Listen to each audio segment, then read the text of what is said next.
Welcome. I wanted to share with you a model where we've had some success with helping clients improve their strategic thinking.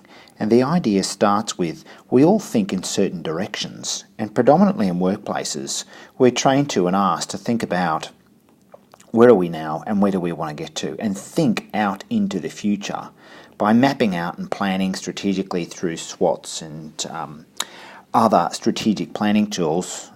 Today, tomorrow, next week, next month, next year, etc. And moving in that direction is valuable for us to think in that direction.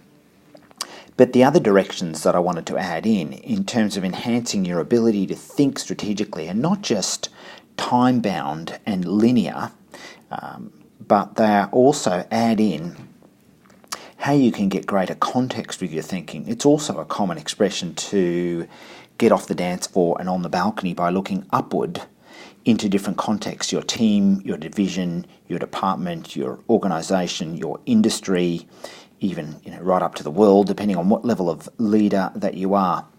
And that view of thinking, or that direction of thinking, can really be helpful as well.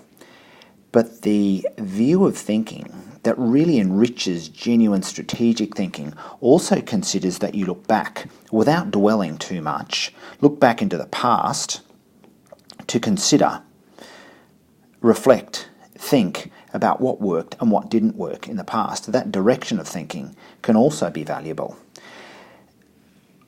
The final direction of thinking that really adds some value into your ability to think strategically is looking down and what I call in, to gain insight.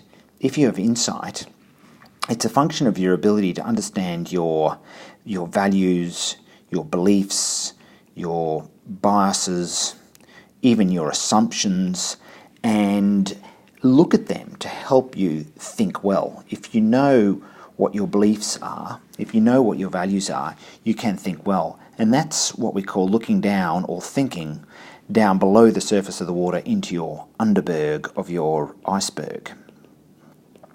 Of course, there are both strengths and pitfalls for looking in these different directions. Looking too far out in the future means we outsource our happiness to the future. We can get hung up on once we get here out of the future, then everything will be okay. But really all we've got is now and the present to focus our energies. The same with thinking too big picture, or thinking too sort of elevated in our view the whole time. Your head sort of gets stuck in the clouds up here. Looking back too much also has the pitfall of lamenting or regretting. Looking down too much, some people would call that navel gazing. So again, each one of these directions of thinking can be helpful, but they also have a pitfall that you need to consider. I hope that's been helpful for you.